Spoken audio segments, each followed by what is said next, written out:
Et dans cette vague féministe, nous allons parler de Camille Urso. Vous connaissez ? Camille Urso, c'est une grande violoniste du 19e siècle qui s'est battue pour le droit des femmes de jouer du violon. Et oui, c'est l'autrice Bénédicte Fly-Sainte-Marie qui nous en parle dans son ouvrage « Je suis née au son du violon » paru aux éditions Infimes.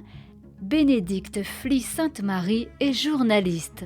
Elle collabore à divers titres de presse, magazines, dans des champs rédactionnels aussi variés que la télévision, le cinéma, la psychologie, les grandes questions actuelles, discrimination, inégalité, sexualité et genre, environnement, la beauté ou la santé. Son souhait d'élargir ses horizons et d'être alignée avec ses convictions l'ont amenée à vouloir sonder plus en profondeur certains sujets de société, tout spécialement ceux qui touchent à la femme et au féminisme, et l'ont conduite à écrire 3 essais parus aux éditions Michalon, Le pouvoir de l'apparence, PMA, Le grand débat et Les 7 péchés capitaux des réseaux sociaux. Elle nous présente ce soir son ouvrage « Je suis née au son du violon » qui vient de paraître aux éditions Infimes, qui raconte l'histoire incroyable de Camille Urso, cette jeune Nantaise qui intègre le Conservatoire de Paris à 9 ans pour s'adonner au violon,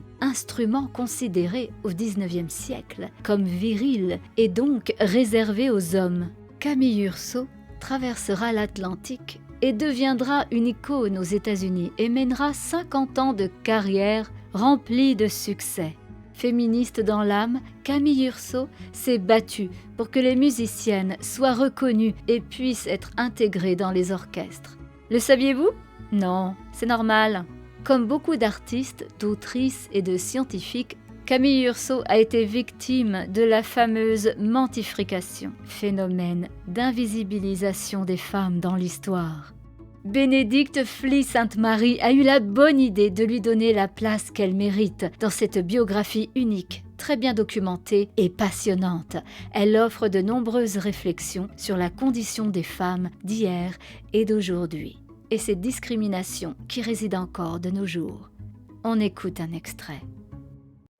Ce jour-là, Camille saisit un rare moment d'accalmie dans l'emploi du temps d'Émilie pour lui demander s'il était imaginable qu'une fille puisse jouer du violon. Mais pour sa mère, l'idée était aussi incongrue que de vouloir construire des maisons ou d'allumer des réverbères. En ce 19e siècle à moitié consommé, il était en effet encore inconcevable pour un membre du sexe faible d'imaginer s'aventurer dans ce domaine. Si le piano était toléré et même encouragé chez les femmes, car il permettait d'adopter une attitude sage et gracieuse tout en étant un agrément non négligeable, il aiguisait la curiosité des prétendants pour les jeunes filles en quête d'un bon parti et égayait la vie mondaine du couple chez celles qui avaient déjà la bague au doigt. Tous les autres instruments étaient exclusivement dévolus aux messieurs. Par la gestuelle qu'ils imposaient et leur image martiale, les trompettes, clarinettes et autres hautbois ne devaient être maniés que par la jante masculine. Le contraire semblait écœurant. Lord Byron, qui n'était pas toujours poète quand il s'agissait de parler des femmes, se faisait le relais de cette opinion. Voir la femme que vous aimez à table est susceptible de briser une romance. Voir un visage soufflant dans un instrument en laiton est tout aussi susceptible de prouver un choc désagréable. Il en allait de même pour le violon, qui exigeait, si l'on en croit les mœurs de l'époque, une fougue qui altérait la physionomie faciale de la musicienne. J'ai, je ne sais pas pourquoi, ma propre antipathie de voir une femme avec un violon, peut-être parce que je n'aime que les formes rondes d'une femme, et jouer du violon fait ressortir tout ce qui est anguleux, confiait le dramaturge viennois Ignaz Franz Castelli dans le Allgemeiner Musikalischer Anzeiger, le 19 novembre 1835.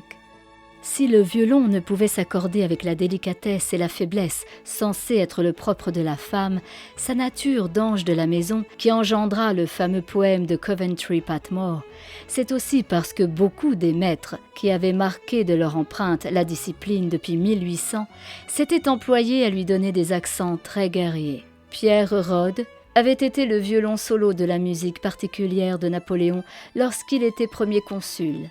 Pierre Baillot, son chef des seconds violons à cette période. Rodolphe Kreutzer et Niccolò Paganini avaient quant à eux composé des marches et des sonates militaires.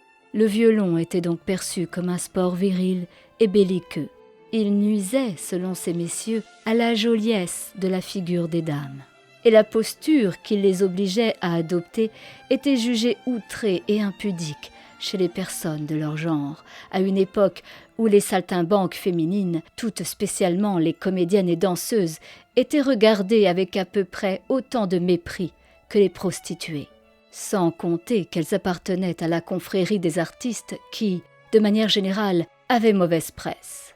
Il semble que ce soit une caste inférieure qu'on daigne encenser et adorer parce qu'elle amuse, mais que l'on rougirait de rapprocher de soi par le mariage et la parenté, grinçait le violoniste Samuel Bach dans la Revue et Gazette musicale en 1836.